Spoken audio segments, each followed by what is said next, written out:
व्याकरण के चौथे भाग में आज हम लोग वर्णों की स्पर्शादि संज्ञाओं के बारे में जानेंगे। किन वर्णों की क्या संज्ञा होती है तथा किसका क्या आभ्यंतर प्रयत्न होता है, उसके बारे में आज पढ़ेंगे। चलिए शुरू करते हैं। तो देखिए, सबसे पहले जान ले यत्न। यत्न क्या है? यत्न उसे कहते हैं जब हम वर्णों को उच्चारण करते हैं, उच्चारण करने में जो हम प्रयास करते हैं वो प्रयास हमारा यत्न कहलाता है। यत्न यानी प्रयास करना, और इसका दो भेद है। प्रयास का दो भेद है, एक तो हम अंतःकरण से प्रयास करते हैं, एक बाहर प्रयास करते हैं। तो एक होता है आभ्यंतर प्रयत्न और एक होता है बाह्य प्रयत्न। तो आज हम आभ्यंतर प्रयत्न के बारे में ही सीखेंगे कि आभ्यंतर प्रयत्न किन वर्णों का क्या होता है, इनके बाह्य प्रयत्न क्या होंगे वो बाद में हम सिखाएंगे, अगले वीडियो में बताएंगे। और संज्ञाएं, किन वर्णों को क्या कहा जाता है, ये हिंदी में भी होता है, ये संस्कृत में होता है, पर ये संज्ञाएं हिंदी व्याकरण में भी पढ़ना पड़ता है। कंपटीशन एग्जाम में पूछा भी जाता है कि कौन से वर्ण की क्या संज्ञा होगी या इस संज्ञा के वाले वर्ण कौन से हैं, तो ऐसा प्रश्न किया जाता है। तो आज जानते हैं। सबसे पहले जान लीजिए, का से लेकर के मा तक के वर्णों की क्या संज्ञा होती है? स्पर्श संज्ञा। संस्कृत में लिखेंगे तो स्पर्शाह कर देंगे, दीर्घ करके भी सग डाल देंगे। तो का से लेकर का खा गा घंगा चा छा जा झाया टा ठा डा ढाना ता था दा धाना पा फा वा भमा, इन वर्णों की क्या संज्ञा होती? स्पर्श। और साथ आभ्यंतर प्रयत्न भी पढ़ते जाते हैं। मैं बताऊंगा स्पर्श का मतलब क्या होता है, इनका जितना नाम है इन नाम का मतलब क्या होता है, सब बताएंगे। तो स्पर्श और इनका आभ्यंतर प्रयत्न क्या होगा? स्पृष्ट। तो समझ लीजिए, स्पृष्ट और स्पर्श का सेम अर्थ है। संस्कृत में स्पृष्ट कहते हैं, हिंदी में उसी को स्पर्श कहते हैं। तो स्पर्श मतलब होता है जो हमारी वाक इंद्रियां हैं, जिनसे हम वर्णों का उच्चारण करते हैं, वहां से जो वर्ण जहां से निकलता है वहां अच्छी तरह से स्पर्श होकर के निकलता है। अब जैसे जान लीजिए, एक कंठ वर्ण है, इसके पिछले वीडियो में हम आपको उच्चारण स्थान सिखाए हैं, किन वर्णों का क्या उच्चारण स्थान है। तो देखिए, एक कंठ वर्ण है, ये सारे कंठ से उच्चारण होते हैं, तो ये अच्छी तरह से कंठ से ही निकलेंगे। का खा, जैसे ये तालव्य सारे वर्ण हैं, तालु से उच्चारण होता है। तो चा छा, ये स्पर्श होगा, अच्छी तरह से स्पर्श होकर के उच्चारण होगा, क्योंकि इनका नाम ही है स्पर्श व्यंजन। ये का से मा तक, अगर पूछा जाए स्पर्श व्यंजन किसे कहते हैं तो का से मा तक के वर्ण स्पर्श हैं। या पूछ लिए का खा गा घंगा या चा छा, कोई भी अक्षर इनमें से पूछ करके ये कौन से संज्ञक वर्ण है, तो स्पर्श संज्ञक वर्ण है। दोनों तरह से प्रश्न किया जा सकता है। एक आभ्यंतर प्रयत्न में भी है, तो आभ्यंतर प्रयत्न का से मा तक का स्पृष्ट प्रयत्न होता है। तो स्पृष्ट का और स्पर्श का दोनों का एक ही मतलब है। आगे हम जब बताएंगे तो इसका अर्थ समझ में आ जाएगा। तो देखिए, अगला है यारा लावा। यारा लावा को अंतस्थ व्यंजन कहते हैं। अंतस्थ क्यों नाम पड़ा है? क्योंकि संस्कृत वर्णमाला, हिंदी में भी इसको अंतस्थ ही कहते हैं, परंतु क्यों कहते हैं ये सब लोग नहीं बता सकते, क्योंकि ये संस्कृत से नाम लिया गया। संस्कृत वर्णमाला जो 14 सूत्र हैं, 14 सूत्र में देख भी लीजिए, 14 सूत्र। 14 सूत्र में क्या क्या है? पहला सूत्र है अयुण, दूसरा है रेलरिक, तीसरा है एओं, फिर अयौच, फिर हयवरट, लण, यम, गणनम, ऐसे करके 14 सूत्र हैं। तो देखिए, पूरे पहले शुरू में क्या है? 3 तक के सूत्र में स्वर हैं। अंतिम वर्ण को नहीं देखना है, अंतिम में हलंत जो व्यंजन वर्ण है उनको नहीं देखना है, केवल जो है तो स्वर आ ई उ रील री ए ओ अयो, पहले स्वर हैं। इसके बाद क्या है? फिर हा या व र, ये है, फिर ला है, फिर इसके बाद पूरे व्यंजन वर्ण है। यानी पहले स्वर है, फिर इसके बाद जो है तो या व रा ला, ये 4 वर्ण है, या व रा ला, और इसके बाद क्या है? पूरे व्यंजन वर्ण है। तो व्यंजन वर्ण होने के कारण, ये मतलब स्वर और व्यंजन दोनों के बीच में रहने के कारण, अब देख लें इसमें कि यहाँ पर ये अंतः यानी बीच में, स्था माने स्थित, जो स्वर और व्यंजन दोनों के बीच में स्थित हो उनको अंतस्थ व्यंजन कहते हैं। अब वहां पर जो है तो हा भी था, तो पर हा अंतिम सूत्र में भी है, हल सूत्र में तो हा बाहर चला आता है, इसलिए बीच में रहने वाले या वा रा ला यही है, जो स्वर और व्यंजन दोनों के बीच में है। पहले स्वर है, फिर इसके बाद ये वर्ण है, और फिर इसके बाद व्यंजन है पूरे। क्योंकि हमारे वर्णमाला में तो ये लास्ट में आते हैं, पर संस्कृत वर्णमाला में ये स्वर के बाद तुरंत आते हैं 4 वर्ण और इसके बाद फिर व्यंजन शुरू होता है। तो इसलिए अंतः यानी बीच में, स्था माने स्थित, जो बीच में स्वर और व्यंजन के बीच में स्थित है, ऐसे वर्ण को अंतस्थ व्यंजन कहते हैं। तो अब इससे अगर पूछा जाए कि अंतस्थ वर्ण कौन कौन से हैं, तो यार अलावा, अगर ये पूछा जाए कि यार अलावा कौन से वर्ण है, कौन से संज्ञक वर्ण, तो अंतस्थ संज्ञक है। इनका प्रयत्न क्या होता है, इनका प्रयत्न होता है ईसत स्पृष्ट। ईसत यानी होता है थोड़ा, ईसत का मतलब होता है थोड़ा, स्पृष्ट का मतलब होता है स्पर्श होना, यानी हल्का स्पर्श होना। अब देखिए इसका भी अर्थ आ जाएगा, इसका भी कैसे, एग्जाम्पल के लिए मैं लेता हूं, जैसे यहां पर किसका है ईसत स्पृष्ट, या रा ला वा का। अब इसको देखिए, चा का उच्चारण स्थान क्या था, चा का था तालु। तालु यानी होता है जिह्वा जो है तो हमारे आंग नीचे वाले दांतों के अंदर ऐसे जो है तो सटती, चा बोल के देख भी लेंगे चा। परंतु जब आप या बोलेंगे, या का भी उच्चारण स्थान तालु है, पिछली वीडियो में बता चुका हूं, उच्चारण स्थान अगर ना देखे हो तो देख लीजिएगा। तो या का भी तालु है, दोनों का उच्चारण स्थान तो सेम है, परंतु ये चा बोलेंगे तो ज्यादा स्पर्श होता है, पर जब या बोलेंगे तो कम स्पर्श होता है। अंत ये किसका कारण है, ईसत स्पृष्ट, कहता थोड़ा स्पर्श, ज्यादा स्पर्श ना हो। इसी तरह दूसरे वर्ण का देख लेते हैं, टा का उच्चारण स्थान क्या है, मूर्धा।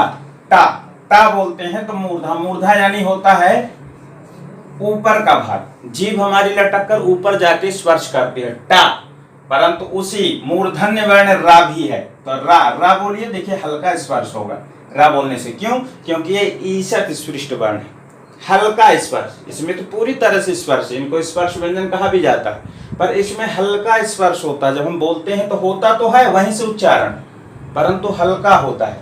इसी तरह से देख लीजिए, ता, ता का क्या होगा उच्चारण स्थान, ता का है दंत, दंता, ये दंत्य वर्ण है, और उसी के साथ ला, ला का भी दंत है, तो ता ता बोलिए तो देखिए दांत में, ऊपर के दांत में अच्छी तरह से हमारी जिह्वा स्पर्श करती है, पर ला ला बोलेंगे तो हल्का करती है।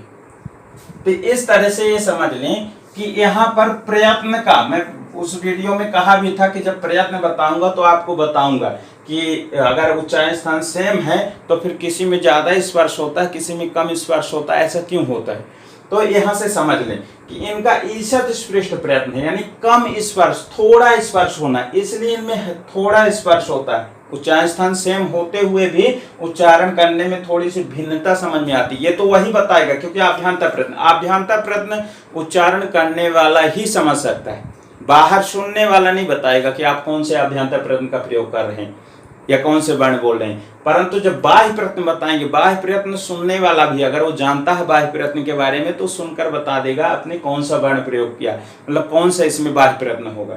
ठीक है, तो ये तो जो उच्चारण करेगा वही क्योंकि अंदर की बातें हैं अंतःकरण की, तो ये तो स्वयं समझेगा कि हाँ हम सही कर रहे हैं, जैसा इसमें बताया गया क्या वैसा ही हो रहा, तो आप अब करके देख भी सकते हैं। ठीक है, तो इस तरह से ये हमारे अंतस्थ वर्ण की हुए, ये भी जान गए स्वर व्यंजन के बीच में रहने के कारण। और ईसत स्पृष्ट क्यों कहते हैं, क्योंकि इनका उच्चारण करने में हमारा जो है तालवादी स्थान स्पर्श तो होता है परंतु हल्का होता है, पूरी तरह से स्पर्श नहीं होता है, इसलिए इनको अंतस्थ ईसत स्पृष्ट प्रयत्न वाले वर्ण कहते हैं।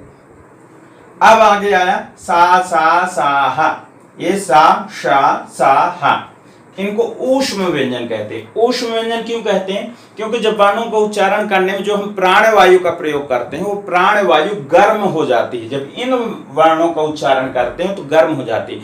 आप बोल के देख भी सकते हैं, आगे हाथ लगाइए, सा सा सा हा बोलेंगे तो गर्म वायु मुख से निकलती है, यानी गर्म वायु निकलने के कारण ऊष्म माने होता है गर्म, यानी गर्म व्यंजन, इसमें गर्म प्राणवायु प्रयोग होती है, इसलिए इनको ऊष्म व्यंजन कहते हैं। दूसरा इनका प्रयत्न क्या है, ईसद विपरीत। तो विपरीत का मतलब समझ लीजिए, ईसद माने तो जानते हैं, पहले भी देख चुके, ईसद माने थोड़ा।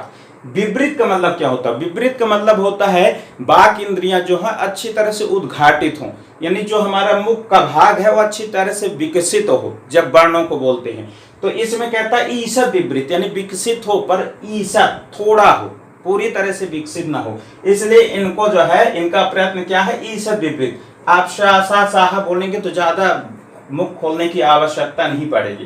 परंतु आगे देखिए, स्वर आ ई उ री ली ए ओ ऐ औ, ये स्वर वर्ण है। स्वर का प्रयत्न क्या है? विपरीत। 5 आभ्यंतर प्रयत्न होते हैं, जान लीजिएगा। एक स्पृष्ट, दूसरा जो है ईशद स्पृष्ट, तीसरा ईशद विपरीत, चौथा विपरीत। आगे बताते हैं एक और है।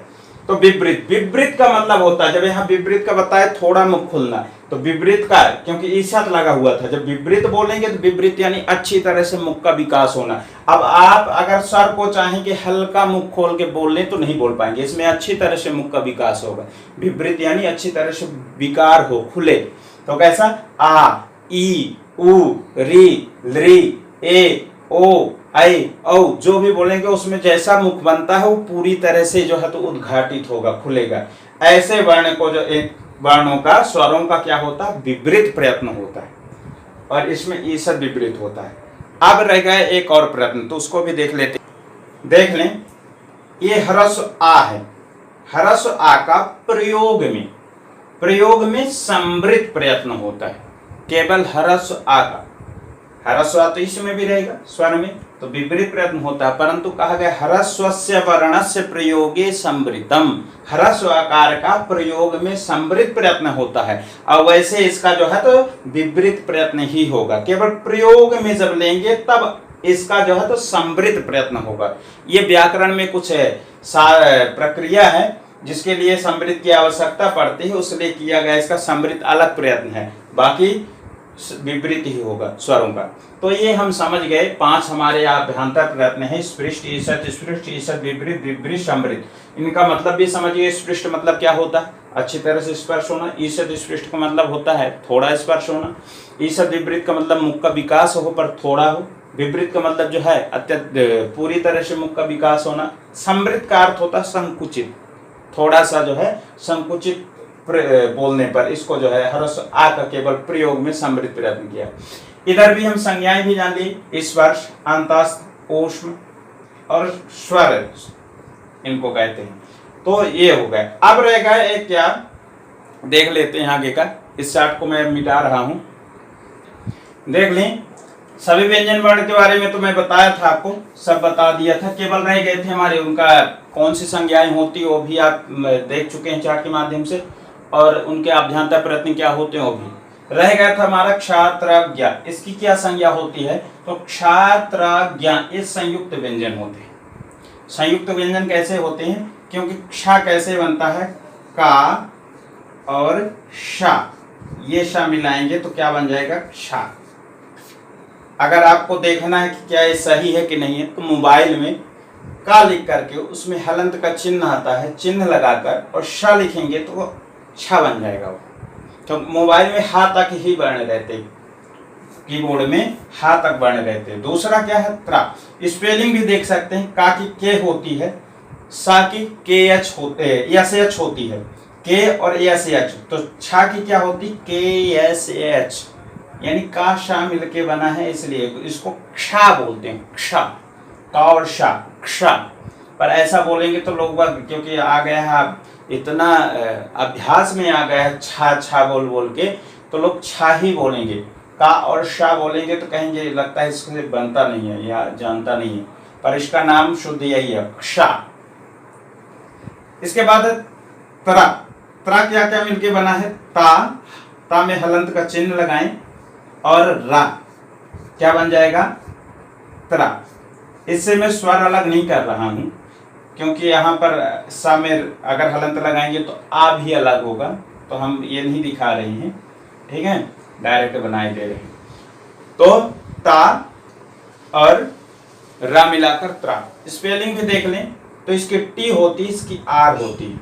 आ लगा है तो टी आर ए भी कह सकते हैं, तो टी आर। तो त्रा की स्पेलिंग क्या होती है? टी आर, यानी। और इसको भी मोबाइल में आप ता हलंत लगाएंगे, रा लिखेंगे तो त्रा बन जाएगा। आया तीसरा वर्ण हमारा है ज्ञा। तो ज्ञा कैसे बना है? तो जा में हलंत लगाएंगे, इसके बाद ञा लिखेंगे, ञा, चा छा जा झा ञा, तो क्या बन जाएगा? ज्ञा। अब इसको हम ज्ञा बोलते हैं। हालांकि शुद्ध ये है जिया, ज और या मिलकर के जिया बना है, पर बोलेंगे जिया तो लोग कहेंगे इससे बनता ही नहीं। और आप देख लेंगे, इसको भी मोबाइल में आप चेक कर लीजिए, जा में हलंत लगाइए, या लिखिए, अपने आप ज्ञा बन जाएगा। तो ये हमारे 3 संयुक्त वर्ण, इसकी स्पेलिंग जरूर नहीं मिलेगी क्योंकि इसकी अलग होती है, ये 2 की मिलेगी, ठीक है। तो ये हो गए हमारे संयुक्त व्यंजन। स्रा, स्रा क्या है? आगामी व्यंजन। हिंदी व्याकरण में आगामी व्यंजन वैसे संयुक्त व्यंजन ही है, इसमें भी सा और रा मिलकर के स्रा बना है, परंतु हिंदी व्याकरण में इसको आगामी व्यंजन के नाम से जानते हैं। तो ये हो गया आगामी व्यंजन। इसके बाद है अनुस्वार। इस तरह की बिंदी जो लगी रही उसको क्या कहते हैं? अनुस्वार। अनुस्वार, ठीक है। अगर ये 2 बिंदी ऐसे रहे, किसी भी वर्ण के बाद इस तरह की 2 बिंदी रहे तो समझ लीजिए इनको, चलिए ऐसे 2 बिंदी ही डाल देते हैं, इस तरह 2 बिंदी रहे तो क्या कहते हैं इसको? विसर्ग। विसर्ग। चंद्राकार बिंदी हो, चंद्राकार बिंदी, इसको बोलते हैं अनुनासिक। अनुनासिक।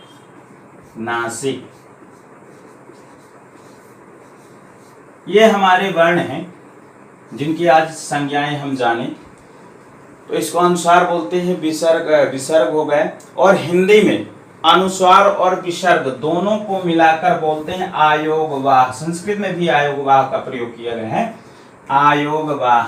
आयोगवाह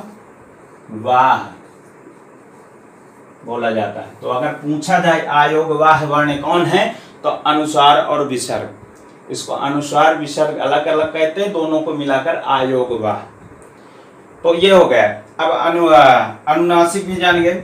एक चीज और है, इनका प्रयोग जब हम करते हैं, इसमें तो हा होता है किसी भी स्वर में, इस स्वर में लगेंगे हमेशा, ये ध्यान रखिएगा। व्यंजन में नहीं लगता, कभी नहीं देखेंगे कि का में हलंत लगा हो उसके ऊपर इस तरह बिंदी मिलेगी, कभी मिल ही नहीं सकता। चाहे संस्कृत में पढ़िए चाहे हिंदी में पढ़िए, कहीं भी नहीं मिलेगा, क्योंकि ये हमेशा स्वर के साथ लगता है। जब इसके हलंत हटाएंगे तभी ये लगेगा, नहीं तो नहीं लगेगा। विसर्ग भी हमेशा स्वर में ही लगता है, तो इसीलिए स्वर की सहायता लेते हैं। तो इसलिए मैं पिछले वीडियो में बताया भी था, इसको आधा स्वर और आधा व्यंजन बोला जाता है। ये हल व्यंजन में लगते ही नहीं, या स्वर लगा रहेगा तो कहा, हलंत लगा देंगे तो विसर्ग लगेगा ही नहीं। तो ये समझ लीजिए, ये तो इसका हा उच्चारण होता है। थोड़ा सा ये भी अनुस्वार और अनुनासिक में अंतर देखते हैं कि आखिर ये क्या है। तो देखिए 2 शब्द लिखते हैं, एक हमारा है चांद, चांद, और दूसरा है पंखा। अब अंतर देखते हैं दोनों के उच्चारण में क्या है। तो एक चीज देखिए, पंखा, आप कि अनुस्वार का उच्चारण ये कैसे होता है, कहां पर क्या होता है, ये अलग अलग होता है। पंचम अक्षर के जो बताएंगे आपको संधि जब पढ़ाएंगे तो ये पा, पा के बाद पा आप शुद्ध बोलेंगे, पा के यहाँ पर बीच में यहाँ पर इसका उच्चारण होगा अनुस्वार का। पंखा, आप नाक दबा लीजिए और फिर बोले पा, तो पा तक बोलेंगे, जब पा के आगे जाएंगे तो नाक झंझनाने लगेगा, क्योंकि यहाँ पर ये खा और पा के दोनों के बीच में इसका उच्चारण होता है।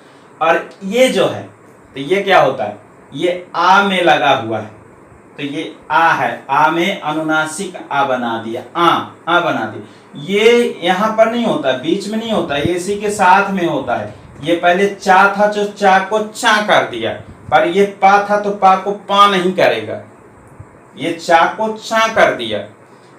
चा में आ था तो आ को आ कर दिया, पर ये इसमें मान लीजिए पा में आ में लगा हुआ है ना, वर्ण विच्छेद करेंगे तो पा प्लस आ और ऊपर बिंदी लगेगी। तो यहाँ पर देखिए पा, ये आ को आ नहीं करेगा, अंग करेगा, अंग, मतलब यहाँ पर बिंदी का उच्चारण होगा। और इसमें क्या होगा, इसमें इसी में होगा, साथ में, मुख और नाक दोनों से, इसीलिए अनुनासिक कहते हैं इसको। मुख और नाक दोनों से एक साथ होगा, पर इसमें दोनों का नहीं होगा। पहले मुख वाला वर्ण मुख से होगा, फिर उसके बाद ये अनुस्वार जो है तो नासिका वर्ण है तो नाक से होगा, यानी ये वर्ण गुलर जाएगा, इसके बाद यहाँ पर जो है तो ये नासिका वर्ण का उच्चारण होगा। तो ये समझ लीजिए कि इनमें यही अंतर है, ये वर्ण के बाद बीच में उच्चारण होता है और इसका जो है तो उसी के साथ में उच्चारण होता है, वो उसी को ही अनुनासिक बना देता है। चा को चा बना देगा, पर ये पा को पा नहीं बनाएगा, पा को पा ही रखेगा, पंखा, पा के बाद यहाँ पर जो है ऊंगा सुनाई पड़ेगा, पंखा। ठीक है, फिर इसका कैसे क्या उच्चारण होता है पंचम वर्ण के हिसाब से, ये वाला मैं बताऊंगा संधि में आगे, कि संस्कृत में सबसे ज्यादा इसी का खेल होता है, तो बताएंगे कैसे कहाँ पर इस बिंदी का क्या उच्चारण होगा वो बताएंगे। तो चलिए, मुझे भरोसा है आप लोग को अच्छा लगता होगा मेरा पढ़ाना और समझ में भी आता होगा। आज के लिए इतना ही, आगे का फिर अगली वीडियो में। धन्यवाद।